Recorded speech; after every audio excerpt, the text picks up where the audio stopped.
Hi, I am doctor सपना, consultant physiotherapist. और मैं हूं डॉक्टर अर्चना मोना, कंसल्टेंट गायनेकोलॉजिस्ट। और हम दोनों हैं इंदौर से।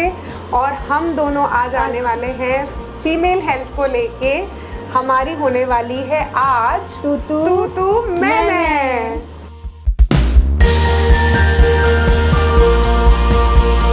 एक न्यू पॉडकास्ट सीरीज लेकर आए हैं जो कि डॉक्टर वर्सेस फिजियोथेरेपिस्ट है। और इसी सीरीज़ को कंटिन्यूएशन में रखते हुए आज हमारी गेस्ट हैं डॉक्टर अर्चना मोहना, जो कि गायनेकोलॉजिस्ट हैं महालक्ष्मी नगर इंदौर से, और इंदौर की बहुत ही फेमस गायनेकोलॉजिस्ट हैं।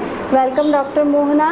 हाय टू ऑल, और thank you Sapna for inviting me to your special series and female health. अभी क्योंकि हम ऑब्वियसली मैं गायनेकोलॉजिस्ट हूँ और डॉक्टर सपना इज़ अ फिजियोथेरेपिस्ट, और हमारे पास मैक्सिमम पेशेंट्स जो आते हैं वो आते हैं फीमेल हेल्थ इश्यूज़ को लेकर। तो जैसा कि डॉक्टर सपना ने बताया कि आज हम जो सीरीज़ शुरू कर रहे हैं बहुत ही इंटरेस्टिंग सीरीज़ होगी, तो प्लीज़ आप इसको वॉच करिएगा। यस, ये जो सीरीज़ स्टार्ट कर रहे हैं ये फीमेल हेल्थ को लेकर है, और इसमें हम जो सीरीज़ स्टार्ट करेंगे वो एडोलेसेंट से 50+ फीमेल्स में जो भी प्रॉब्लम्स आती हैं वहाँ की है। और आज हम जो सीरीज़ स्टार्ट करते हैं वो एडोलेसेंट एज और टीन एज में जो हार्मोनल इश्यूज़ होते हैं उसको लेकर हम बात करेंगे। तो डॉक्टर अर्चना मोहना, आप बताएंगे कि अभी ये प्रॉब्लम क्यों आ रही है? एडोलेसेंट एज में बच्चों को जो प्रॉब्लम नहीं आनी चाहिए पर इस समय क्यों आ रही है ये प्रॉब्लम? देखिए, अभी क्या है, एडोलेसेंट एज मतलब कि 10 साल से शुरू हो जाती है, क्योंकि आजकल जो पीरियड्स का टाइम है वो 10 ईयर्स से शुरू हो जाता है। 10 ईयर्स से लेके उसके बाद में यानी कि 20-25 ईयर्स तक जो फीमेल्स होती हैं, प्रॉब्लम्स उनको बहुत सारी हैं। अब उनमें कुछ प्रॉब्लम्स हैं जो गायनिक को रिलेटेड है, यानी कि जो हार्मोनल इश्यूज़ हैं। सबसे ज़्यादा जो राइज पर है इस समय है PCOS या PCOD, जिसमें मैंने बहुत सारे वीडियोज़ भी बनाए हुए हैं इस बारे में। तो वो बहुत ज़्यादा राइज पे है, यानी कि अगर हम 10 लड़कियों को देखें तो उनमें से हर तीसरी लड़की जो होती है वो PCOD से ग्रसित है। PCOD के साथ जो आती हैं सारी समस्याएं वो आती हैं उनकी फिजिक को लेके। फिजिक में अगर हम बात करें तो ओबेसिटी बहुत बड़ी आजकल बहुत बड़ा कॉज है, जिसमें 10 ईयर्स की लड़की या 12-13 साल की लड़की भी उसका वेट इतना ज़्यादा होता है कि माँ बाप तो बहुत परेशान रहते हैं उनसे, लेकिन शायद बच्चों को उस पर कोई फ़र्क नहीं पड़ता है। तो ये बहुत बड़ी इश्यूज़ हैं। दूसरा मैं देखती हूँ कि आजकल स्पाइन से भी रिलेटेड बहुत ज़्यादा इश्यूज़ आजकल फेस करती हैं लड़कियाँ, जिसमें क्योंकि वो बहुत टाइम तक मोबाइल देखना, गलत पोस्चर में बैठना, पोस्चर है वो गलत है, वो सिटिंग पोस्चर गलत यूज़ करते हैं, जिसके कारण उनका स्पाइनल का जो पोस्चर है वो एबनॉर्मल हो जाता है, लॉर्डोसिस हो जाता है उनको, cervical lordosis and lumbar lordosis में चले जाते हैं। तो ये बहुत बड़ी दिक्कत है अभी, बहुत ज़्यादा बड़ी। तो अब डॉक्टर सपना, तो जैसे मैं एक गायनेकोलॉजिस्ट हूँ और मैं अगर उनके हेल्थ इश्यूज़ के बारे में बात करूँ तो मैं सिर्फ ट्रीट जो कर सकती हूँ वो उनके हार्मोनल चेंज को लेके हम कुछ मेडिसिन जो हम प्रेस्क्राइब कर सकते हैं। बट बीइंग अ फिजियोथेरेपिस्ट, जब आपके पास ऐसा कोई पेशेंट आता है तो आप उसको स्पेशली क्या ऐसा एक्सरसाइज या क्या ऐसा उनका लाइफस्टाइल एडवाइस करते हैं, जो सबसे मेन पार्ट है ऑब्वियसली उसका?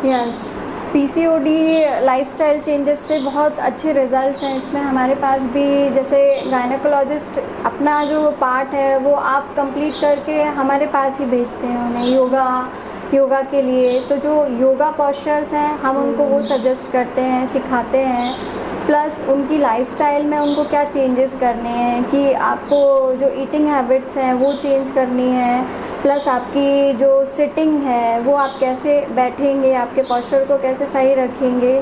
और वेट रिडक्शन के लिए हम उनको कोर स्ट्रेंथनिंग है, स्ट्रेंथ ट्रेनिंग है, रेजिस्टेंस ट्रेनिंग है, ये सब देते हैं। और स्पेशली जो हमारा पेल्विक एरिया है ना, पेल्विक एरिया को स्ट्रेंथन करने के लिए और जो पेल्विक फ्लोर मसल स्ट्रेंथनिंग के लिए, जिसमें हमारे जो यूट्रस है जहाँ पर जो हार्मोन के लिए हार्मोन चेंजेस के लिए रिस्पॉन्सिबल है, तो उस एरिया की जो एक्सरसाइजेज हैं जिन्हें पेल्विक फ्लोर मसल स्ट्रेंथनिंग बोलते हैं, हम स्पेशली उन्हें उसको ट्रेन करते हैं उसमें। Okay, so nice. लेकिन अब देखो, मेरे पास जो पेशेंट्स आते हैं तो ज़्यादातर वो लोग, मैं उनको एडवाइस करती हूँ कि अगर आपको बैक पेन है, लोअर बैक पेन है, हम गर्ल्स की बात कर रहे हैं इस बारे में, तो जैसे लोअर बैक पेन है या फिर नेक पेन से अगर वो पीड़ित है, और मैं बोलती हूँ कि ठीक है, अगर आपको ऐसा लग रहा है कि कुछ पेन किलर्स मुझे देने हैं तो I give them to for some days, but obviously that is not a permanent solution. क्यों? तो परमानेंट सोल्यूशन के लिए जब मैं एडवाइस करती हूँ किसी भी पेशेंट को कि you should consult any physiotherapist, है ना, तो पेशेंट थोड़ा सा उनको ऐसा लगता है कि क्या हम फिजियोथेरेपिस्ट के पास जाएंगे तो ऐसा तो नहीं है कि हमें बहुत लंबे समय तक ट्रीटमेंट लेना पड़ेगा, या हमारा बहुत ज़्यादा खर्चा आ जाएगा, या फिर हमें बहुत लंबे समय तक एक्सरसाइज कर बतानी पड़ेंगी, और फिर हम एक बार पहुंच गए तो ऐसा तो नहीं कि हम वहाँ से वापस ही नहीं आ पाएंगे। ऐसे ये सारे डर होते हैं जो मुझसे पेशेंट पूछते हैं। यस, ये डर तो बिल्कुल भी नहीं है। एक्चुअली खर्चा भी बहुत ज़्यादा नहीं है। अगर आप कहीं योगा क्लास ज्वाइन करते हैं तो योगा क्लास जब आप ज्वाइन करते हैं तो आपको कंटिन्यूसली उसमें जाना पड़ेगा, क्योंकि जो भी एक्सरसाइज हम प्रिस्क्राइब करेंगे, मान लीजिए वो हमारे थेरेपी सेंटर पे आते हैं तो हम एक्सरसाइज, अगर उन्हें कोई पेन है तो हम पेन से रिलेटेड जो थेरेपी है उन्हें देंगे, तो वो एक शॉर्ट टर्म गोल के लिए देते हैं, एक शॉर्ट टर्म पीरियड के लिए देते हैं कि ये पेन चला जाएगा। तो ये एक हफ्ते या 5 दिन ऐसा थेरेपी सेशन होता है। थेरेपी सेशन में उनका बैक पेन जब रिड्यूस हो जाता है तो फिर उन्हें योगा पे शिफ्ट कर दिया जाता है। तो जब हम योगा या पिलाटे जो एक्सरसाइजेस क्लासेस हैं जब उन्हें शिफ्ट करते हैं तो वो फिर मंथली पैकेज पे आ जाते हैं। तो वो बहुत ही नॉमिनल पैकेज होते हैं, और जो PCOD की प्रॉब्लम है वो बहुत जल्दी से ट्रीट होने वाली नहीं है। जैसे आप सोचेंगे कि मैं 5-7 दिन में ठीक हो जाऊंगी, तो ऐसा नहीं है। इसको लगेगा समय, क्योंकि ये एक हार्मोनल चेंज है, तो बॉडी को इसे एक्सेप्ट करने में और चेंज करने में समय लगेगा।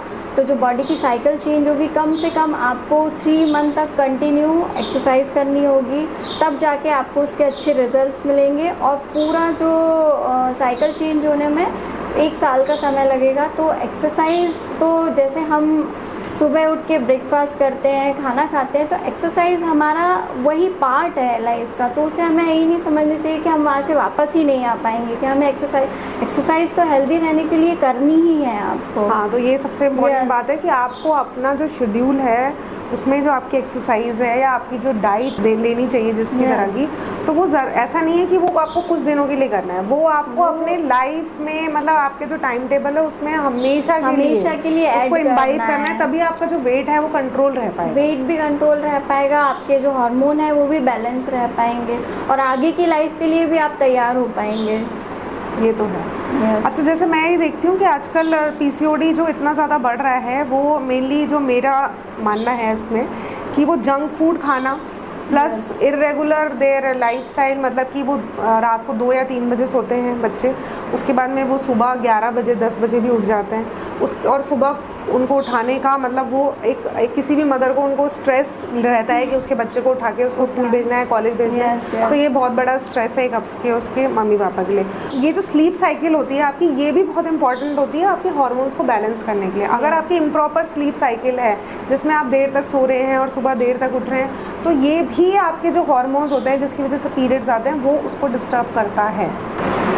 जैसे डॉक्टर सपना, मतलब मैं कुछ आपसे ऐसी टिप्स लेना चाहती हूँ कि जो बच्चे हैं जो मतलब पढ़ रहे हैं ऑब्वियसली, या फिर ऐसे जो जॉब कर रहे हैं, तो उनमें ऐसी कौन सी जो बैठे बैठे वो किस पोस्चर में उनको पढ़ना चाहिए, किस तरह से झुकना चाहिए जिससे उनका नेक पेन ना हो या स्पाइन में उनको कोई प्रॉब्लम ना आए, या फिर आप ऑफिस में भी वर्क कर रहे हो तो आपको कितनी देर में कितनी स्ट्रेचिंग करनी चाहिए, कितनी देर बाद, ऐसी कौन सी सिंपल एक्सरसाइजेज हैं जो आप चेयर पे या फिर आपके घर में ही बैठे बैठे कर सकते हो? यस, डॉक्टर मोहना, आपने बहुत ही अच्छा सवाल पूछा है। आजकल सारा टाइम बच्चे पढ़ाई करते हैं तो भी वो या तो लैपटॉप पे हैं या मोबाइल पे हैं, तो उनको क्या करना चाहिए, सबसे पहले अपना सिटिंग का जो पोस्चर है उसके बारे में ध्यान रखना चाहिए कि हमको कैसे बैठना है। तो पहला सिटिंग, जब भी वो बैठेंगे तो उनका जो बैक है वो सपोर्टेड होना चाहिए, है ना।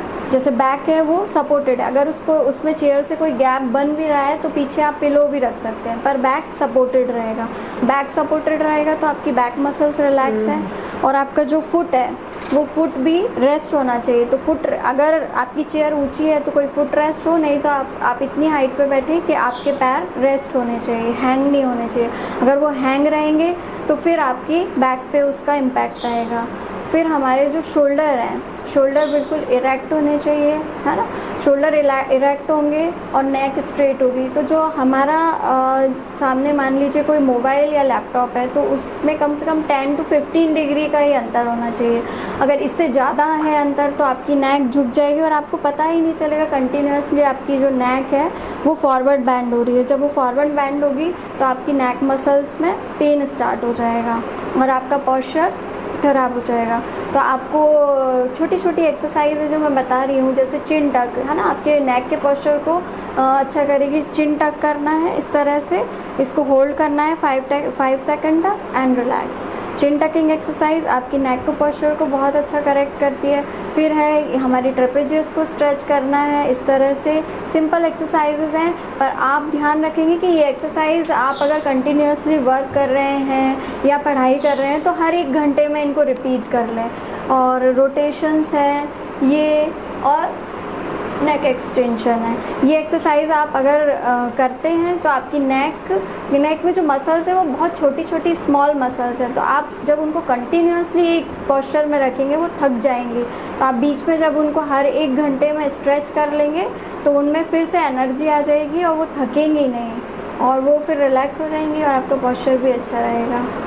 सो much thanks to doctor Sapna, उसने बहुत अच्छी एक्सरसाइजेस बताई हैं। अगर आपको इस तरह का कोई प्रॉब्लम है तो आप ये सारी एक्सरसाइजेस करिए ताकि आपको इन फ्यूचर भी, क्योंकि बहुत लंबा समय काटना है ऑब्वियसली एक एडोलेसेंट या टीनेजर ग्रुप को, तो आगे चल के उनको स्पाइन की इतनी प्रॉब्लम्स ना हो जिसके लिए वो उनको बहुत सारी मेडिसिन लेनी पड़े, या in extreme cases you can go for surgeries. मतलब ये सब प्रिवेंट करने के लिए ये सारी चीज़ें बताई जा रही हैं।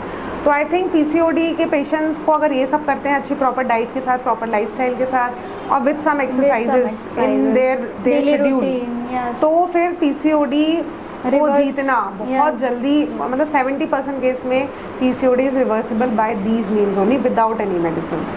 Thank you so much. Thank you very much doctor Archana Mohana, जो आपने हमारी जो फीमेल श्रोता है उनको इतनी अच्छी एडवाइस दी पीसीओडी के लिए, उसके लिए थैंक यू वेरी मच।